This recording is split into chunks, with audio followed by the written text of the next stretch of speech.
నమస్తే, welcome to our channel. అమరావతికి చట్టబద్ధత పొందినటువంటి నేపథ్యంలో యావత్ ఆంధ్రప్రదేశ్ మొత్తం ఆనందంలో ఉంది. మరోపక్క చూసుకున్నట్లయితే వైసీపీ నుంచి ఆ పార్టీ నుంచి దూరమైనటువంటి విజయసాయిరెడ్డి చేసినటువంటి ట్వీట్ ప్రస్తుతం ఏపీ రాజకీయ వర్గాల్లో హాట్ టాపిక్ గా నిలిచింది. మరి ఆయన చేసినటువంటి ట్వీట్ ని ఎలా చూడాలి తెలుసుకునే ప్రయత్నం చేద్దాం. దీన్ని విశ్లేషించడానికి మనతో పాటుగా ఉన్నారు ప్రముఖ ఆర్థిక, రాజకీయ, సామాజిక విశ్లేషకులు అపసాని రాజేష్ గారు. నమస్తే సార్. నమస్కారం. విజయసాయిరెడ్డి వైసీపీ పార్టీకి గుడ్ బై చెప్పేసి నేను వ్యవసాయం చేసుకుంటానని చెప్పారు సార్. మరి వ్యవసాయం చేసుకుంటానని చెప్పిన తర్వాత అవసరమైతే పొలిటికల్ ఎంట్రీ ఇస్తానని కూడా చెప్పారు. అయితే అమరావతికి చట్టబద్ధత వచ్చినటువంటి నేపథ్యంలో ఆయన చేసినటువంటి ట్వీట్, పార్లమెంటు ఉభయ సభల్లో ఆంధ్రప్రదేశ్ రాజధాని బిల్లును ఆమోదించిన కేంద్ర ప్రభుత్వానికి హృదయపూర్వక ధన్యవాదాలు. ఇదే సమయంలో రాష్ట్రంలో అధికారంలో ఉన్న తెలుగుదేశం పార్టీకి నాది ఒక సూచన, మీరు కట్టేది అమరావతే తప్ప కమరావతి కాకుండా చూసుకోండి, తస్మాత్ జాగ్రత్త అంటూ ఆయన చేసినటువంటి ట్వీట్ ని ఎలా చూడాలంటారు? ఇప్పుడు విజయసాయిరెడ్డి నుంచి నిన్న ఈ ట్వీట్ వెలువడిన దగ్గర నుంచి కూడా అంటే అతని ఈ మధ్యకాలంలో నేను వైసీపీ నుంచి దూరం జరిగాను, వైసీపీ ప్రభుత్వం మీద వైసీపీ నాయకుల మీద వస్తున్న ఆరోపణల్ని విచారిస్తున్న విచారణలకు కూడా అతను హాజరయ్యి బయటకు వచ్చి మాట్లాడుతున్న తీరు, ఇవన్నీ చూసినప్పుడు ఒక పోడ్చలేని అగాధం అతనికి జగన్మోహన్ రెడ్డి మధ్య పెరిగిపోయిందనేది కొంత స్పష్టం అవుతూ ఉంది.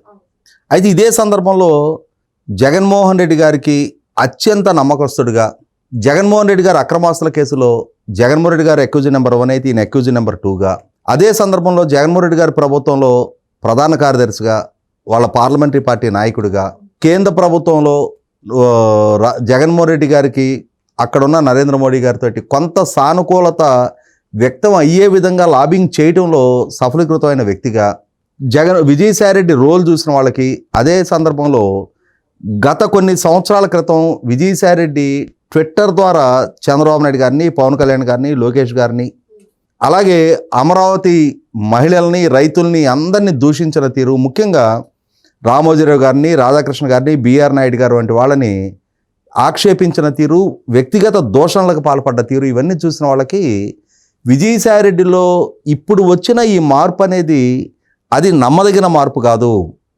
జగన్మోహన్ రెడ్డికి ప్రతికూల పరిస్థితులు కనిపిస్తూ ఉన్నాయి కాబట్టి జగన్మోహన్ రెడ్డితోటి విభేదించినట్టుగా నటించి ప్రత్యర్థి శిబిరంలోకి వచ్చి ఇక్కడ నుంచి జగన్మోహన్ రెడ్డికి ఏదో ఒక రకమైన సానుకూల వాతావరణం కల్పించడానికి, ఒక కోవటులాగా పనిచేయడానికి అతను ప్రయత్నిస్తున్నాడు అని చెప్పని కూడా ఈ వైపు నుంచి ఈ వైపు మద్దతుదారులు, సోషల్ మీడియా యాక్టివిస్టులు చాలామంది కూడా వ్యాఖ్యానిస్తూ ఉన్నారు.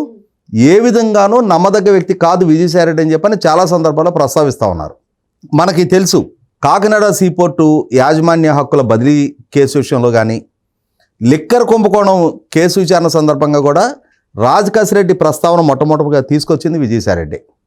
ఇలా రకరకాల కేసుల విచారణ సందర్భంగా, అది కాక తిరుమల శ్రీవారి ప్రసాదంలో వినియోగించే నెయ్యి కల్తీ విషయంలో కూడా విజయసాయిరెడ్డి స్పందించిన తీరు చూసాం మనం.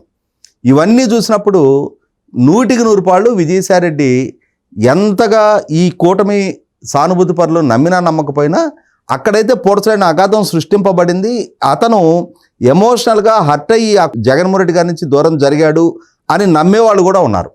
ఇటువంటి క్రమంలో అంటే నాకున్న అంచనా మేరకు ఇవాళ ఇతను నమ్మదగిన వ్యక్తి కాదు అని చెప్పని చేస్తున్న విశ్లేషణలకి భిన్నంగా నేను కొంత వేరుగా ఆలోచిస్తున్నా. అంటే నా అంచనా అయితే ఇవాళ కేంద్రంలో అధికారంలో ఉన్న ఎన్డీఏ కూటమి, నరేంద్ర మోడీ గారితో ఇతనుకున్న సాన్నిహిత్యం, అదే సందర్భంలో ఇతను పదే పదే కాంగ్రెస్ నాయకత్వంతో విభేదిస్తున్న తీరు, ఇటువంటి సందర్భంలో ఎన్డీఏ కూటమి ప్రభుత్వం రాష్ట్రంలో కేంద్రంలో అధికారం చెలాయిస్తున్న నేపథ్యంలో ఇవాళ తెలుగుదేశం పార్టీ సంఖ్యాబలం ఇవాళ ఎన్డీఏ ప్రభుత్వం మనుగడలో కీలకంగా ఉన్న నేపథ్యంలో ఇప్పటికిప్పుడు ఎన్డీఏ కూటమితోటి ఘర్షణపూరిత వాతావరణం సృష్టించుకునే సాహసం విజయసాయిరెడ్డి చెయ్యడు అనేది నా ప్రగాఢ నమ్మకం. ఎందుకంటే గతంలో వివేకానంద రెడ్డి గారి హత్య సహజ మరణం అని చెప్పని మీరు ఎలా మీడియా ముందు చెప్పగలిగారు అని చెప్పని విలేకరులు ప్రశ్నించినప్పుడు కూడా అవినాష్ రెడ్డి నాకు తెలియజేసిన మేరకు నేను చెప్పాను అని చెప్పని అవినాష్ రెడ్డి ప్రమేయాన్ని ఎక్స్పోజ్ చేసిన తీరు కూడా చూసాం మనం. అటువంటి విజయసాయిరెడ్డి ఇప్పటికిప్పుడు జగన్మోహన్ రెడ్డితో ఏదో సహజ కుదిరింది కాబట్టి జగన్మోహన్ రెడ్డికి లబ్ధి చేకూరే విధంగా అది కూడా జగన్మోహన్ రెడ్డి రాష్ట్రంలో కేంద్రంలో వ్యవహరిస్తున్న తీరు, జగన్మోహన్ రెడ్డి పార్టీ ఇక్కడ అసెంబ్లీని బహిష్కరించి అక్కడ లోక్సభలో రాజ్యసభలో కేంద్ర ప్రభుత్వం ద్వారా ప్రతిపాదించబడ్డ రాజధాని చట్ట సవరణ బిల్లుకి వ్యతిరేకంగా వాళ్ళు ప్రసంగించి వాళ్ళు అక్కడ సభల నుంచి వాకౌట్ చేసిన తీరు కళ్ళ ముందు కనిపిస్తున్న నేపథ్యంలో, అదే సందర్భంలో మచిలీపట్నం, విజయవాడ, గుంటూరులని ప్రస్తావిస్తూ మావిగన్ అనే ఒక కొత్త, ఒక రకంగా మాట్లాడుకుంటే ప్రజల చేత అవహేళనకు గురవుతున్న ఒక ప్రస్తావన జగన్మోహన్ రెడ్డి గారు వచ్చిన సందర్భంలో జగన్మోహన్ రెడ్డికి ఏదో లబ్ధి చేకూరే విధంగా విజయసాయిరెడ్డి రాజధాని విషయంలో తన పాత్ర తాను పోషిస్తాడు అని చెప్పని నేను నమ్మటంలా.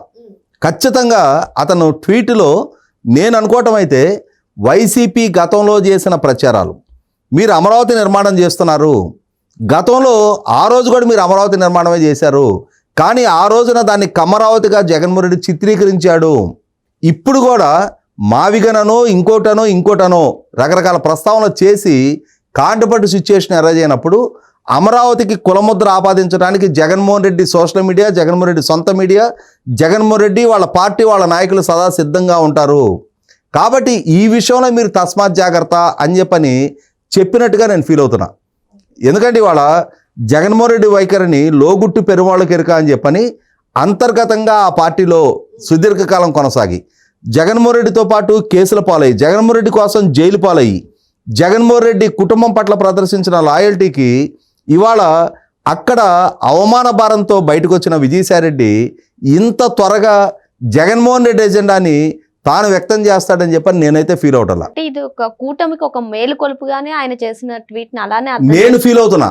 ఇవాళ తెలుగుదేశం సోషల్ మీడియా విజయసాయిరెడ్డి ఎప్పుడైతే కమరావతి అనే ప్రస్తావన తీసుకొచ్చాడో నిన్నటి నుంచి అమరావతిలో ఉన్న జనాభా బ్రేకప్, ఇది అక్కడ ఉన్న కమ్మ జనాభా, ఇది అధికారికంగా ఎన్నో సందర్భాల్లో వెల్లడైనా సరే ఆ రోజు వైసీపీ ఎజెండాకు అనుగుణంగానే ఈ రోజు కూడా నువ్వు అదే మాట్లాడుతున్నావు అని చెప్పని అతని మీద విరుచుకు పడతా ఉన్నారు. కానీ నా అంచనా అయితే, అంటే నేను అర్థం చేసుకున్న తీరైతే జగన్మోహన్ రెడ్డి నుంచి ఈ విధమైన ప్రచారం భవిష్యత్తులో రావడానికి ఆస్కారం ఉంటుంది. కాబట్టి అతను ఈ విధమైన ఎజెండా టేకప్ చేస్తాడు. కాబట్టి ఈ బిల్లుని లోక్సభలో ప్రవేశించినప్పుడు కూడా ప్రాంతీయ విభేదాలకు రెచ్చగొట్టే ప్రయత్నం చేస్తారు. అంటే ఉత్తరాంధ్ర నాయకులతో కానివ్వండి, లేదంటే ఈయన ప్రెస్ మీట్ పెట్టి మీరు చెప్పినట్టుగా మావిగన్ కాబట్టి అంటే నెక్స్ట్ ఈ కుల రాజకీయాలే ప్రేరేపించే అవకాశం ఉందనే విజయసాయిరెడ్డి మీరు చెప్పినట్టుగానే ఆ మేరకు పెట్టు. ఇప్పుడు సహజంగా ఆ రోజుల్లో వైఎస్ రాజశేఖర రెడ్డి కానీ అలాగే జగన్మోహన్ రెడ్డి కానీ వాళ్ళు అవకాశం ఉంటే ప్రాంతీయవాదాలు ముందుకు తీసుకొచ్చారు, కాదు అనుకుంటే కులపరమైన విభజనకు ప్రయత్నాలు చేశారు. ఎన్ని రకాల ప్రయత్నాలు చేసైనా సరే వాళ్ళు ఎంచుకునే మార్గం ఒకటే, దెర్ ఈజ్ నో, అంటే everything is fair in war and love అని చెప్తారు కదా. వాళ్ళు రాజకీయాల్లో కూడా ఏ విధమైన ప్రచారం అన్నా చేయి, నెగ్గావా లేదా, ఏ విధమైన వ్యక్తిత్వానికైనా పాల్పడు, ఎన్నికల్లో నెగ్గావా లేదా అనే రెండు మార్గాలను మాత్రమే రాజశేఖర రెడ్డి, జగన్మోహన్ రెడ్డి అమలు పరుస్తూ వచ్చారు. కాబట్టి దానికి అనుగుణంగానే ఇవాళ చట్టపరంగా కేంద్ర ప్రభుత్వం ద్వారా చట్టబద్ధత కల్పిస్తున్న సందర్భంలో కూడా ఇక అమరావతిని కదిలించడం కానీ అమరావతిని మార్పు చేయటం కానీ సాధ్యం కాదు అనేది ఒక స్పష్టత ఉన్నా సరే జగన్మోహన్ రెడ్డి మావిగన్ అని చెప్పనే ఒక వినూత్న ప్రతిపాదన ఆచరణ సాధ్యం కానీ అవహేళనకరమైన ప్రతిపాదనతో అతను ఇవాళ మీడియా ముఖంగా ప్రస్తావించడం. అదే సందర్భంలో ఈరోజు సాక్షి బ్యాన్ రైటంలో కూడా మావిగన్ అనే ప్రస్తావన రాష్ట్ర వ్యాప్తంగా ప్రశంసలు అందుకుంటా ఉంది, చర్చనీయాంశంగా మారింది, ఆచరణ యోగ్యమైందని చెప్పని రాష్ట్రంలో అన్ని వర్గాల ప్రజలు స్వాగతిస్తున్నారని చెప్పని ఒక బ్యాన్ రైటం పెట్టి ఈరోజు రాయించిన కథనం చూస్తే జగన్మోహన్ రెడ్డి వైఖరి పట్ల స్పష్టత ఉన్న విజయసాయిరెడ్డి ఎన్డీఏ కూటమి ఒక విజిల్ బ్లోయర్ లాగా హెచ్చరించాడని చెప్పి నేను భావిస్తున్నా. ఓకే సార్, మరో అంశంతో మళ్ళీ కలుద్దాం. Thank you sir.